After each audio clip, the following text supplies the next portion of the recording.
Hey folks, it's Nate. Thanks for joining me at the art table again today. I want to talk to you a little bit about a subject that I broached last week when we were talking about Johnny the Walrus. And that is specifically the bizarrely low opinion that many authors have of children's literature.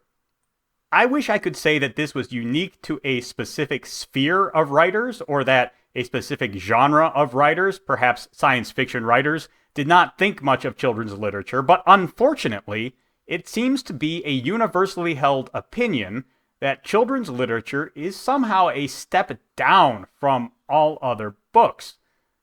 This is an attitude that I find very hard to understand, and furthermore, I believe that if we are to save storytelling, a subject which this channel is very concerned with, we need to start by examining children's literature and asking ourselves the question: has our contempt for children's literature resulted in a decline in the quality of storytelling we receive?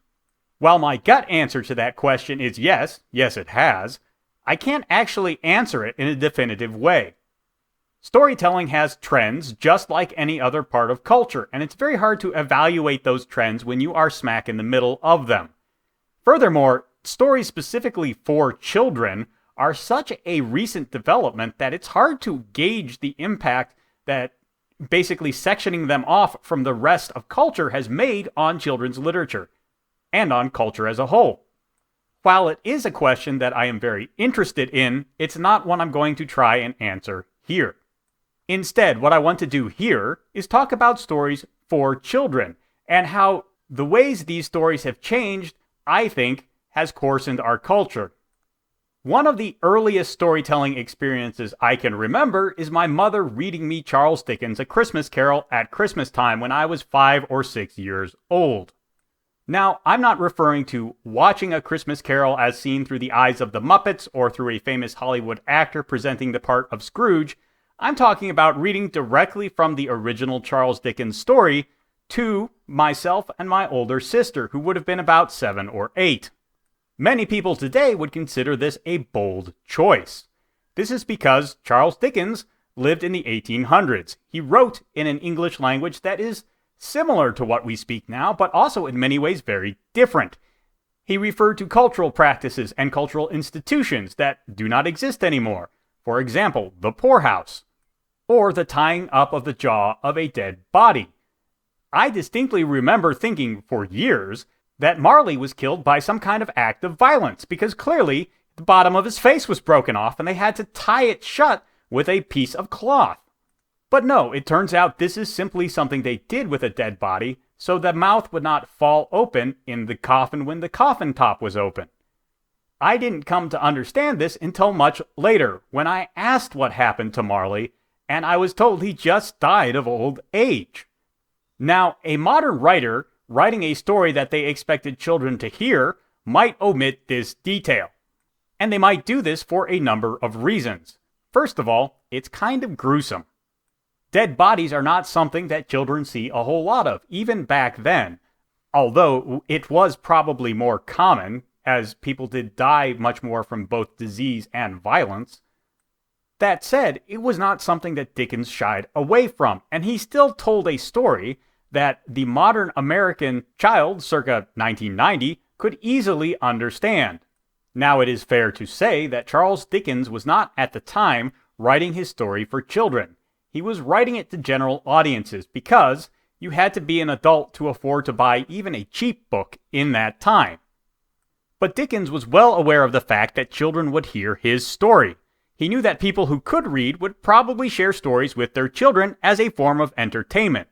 They did not have the radio, the television, or the internet, after all. This is the first lesson of telling stories for children. Do not shy away from topics simply because you don't think children will fully understand them. There is a strange belief throughout all of culture today that children will encounter topics and, at the time they are ready, to grow into them. On the other hand, children often grow when they are exposed to something new. By presenting kids with difficult topics, we can help them to be better ready for the world because they will begin to grapple with these problems from a very young age. Now, there are certainly some topics that should not be introduced to children early.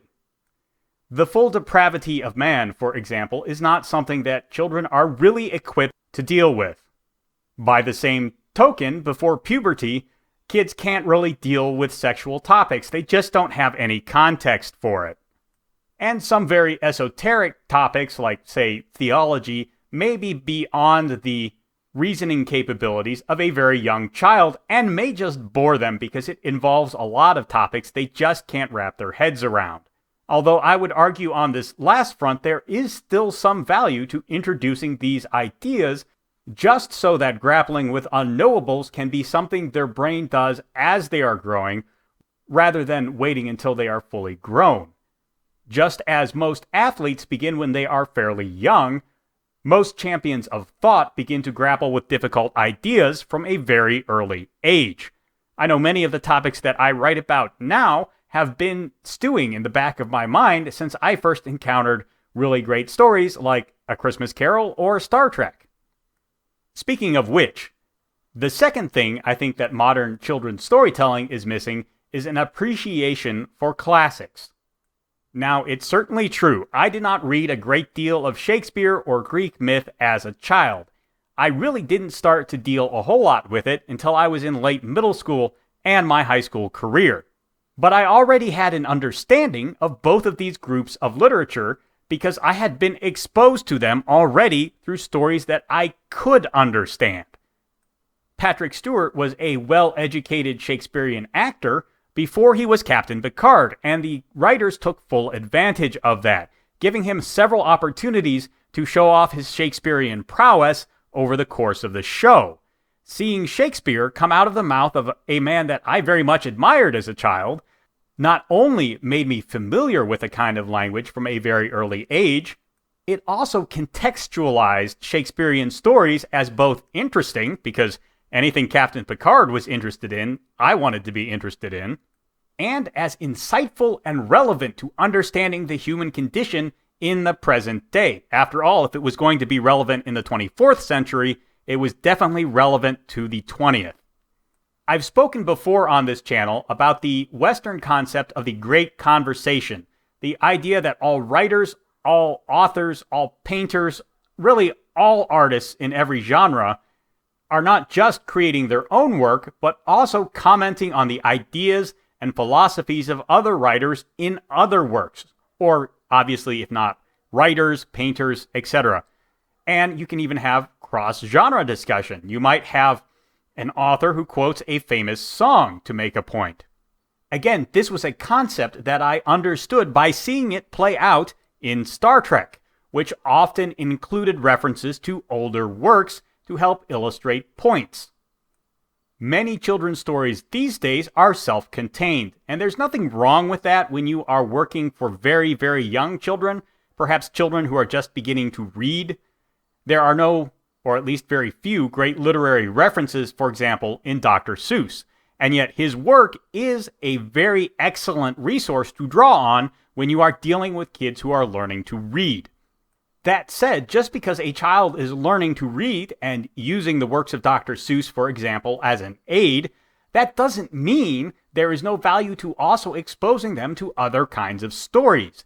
And exposing them early on to the idea of the Great Conversation also exposes them and begins them down the path of relating stories to each other to draw greater insight than you might get from stories on their own.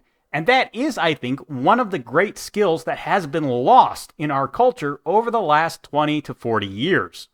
Outside of very narrow examples, such as, for example, the Marvel Cinematic Universe, very few stories try and relate other stories back to what they are working on. And when they do, it is only in one or two cases. For example, an author might decide that Shakespeare, or a specific one of his plays, is an excellent foil to the story they are currently telling, but they will not take any of the responses to Shakespeare, they will not study the cultural context, they will not look at other playwrights who critique Shakespeare's work, or who Shakespeare was critiquing with his own work. Now, you can do that, and you can even draw great insight from it, but it is not taking full advantage of the Great Conversation, and it is not placing before children this wonderful, beautiful challenge of sorting through the stories that have been told and gleaning the synergies and the contrasts between them that is so exciting and so satisfying. Now, not every person is going to want to do that, and that's fine. As long as your story is properly written, you can include the great conversation as a part of it and still tell a perfectly serviceable story that everyone can understand. Plenty of people have done this. In fact, Star Trek, in many cases, did this excellently in the context of a weekly television show, which is quite an achievement if you ask me. Furthermore, while not expressly aimed at kids, Star Trek is entertainment suitable to children for the most part, at least until the beginning of the modern era. Overall, I think it is these two failures, the failure to include challenging topics for children to address and the failure to include the great conversation as part of children's storytelling, that have made children's literature so subpar and so undervalued by authors in general. And again, we can question whether the genre of children's literature is valid at all. The examples that I have given are not actually aimed at children. They were aimed at what is known as general audiences. I personally would like to see a return of the general audience story, but in the attention economy, when everyone is looking in different directions, I think it's pretty unlikely that we are going to see a massive resurgence in that kind of storytelling anytime soon. While that's unfortunate, I do believe that you cannot train the public. We cannot try and frame this kind of thing back into the conversation just by writing stories that fit that mold. That way lies obscurity and madness. We are simply going to have to address children's literature as it stands and try and work these threads back into it in order to bring it up to a level where, once again, kids are not just learning to read, but actually developing processes of thought that will help them engage meaningfully with stories for the rest of their lives. But that's just what I think. Let me know what you think down in the comments below. There's a like button and a subscribe button down there. You can use those as you see fit. And I will talk to you later.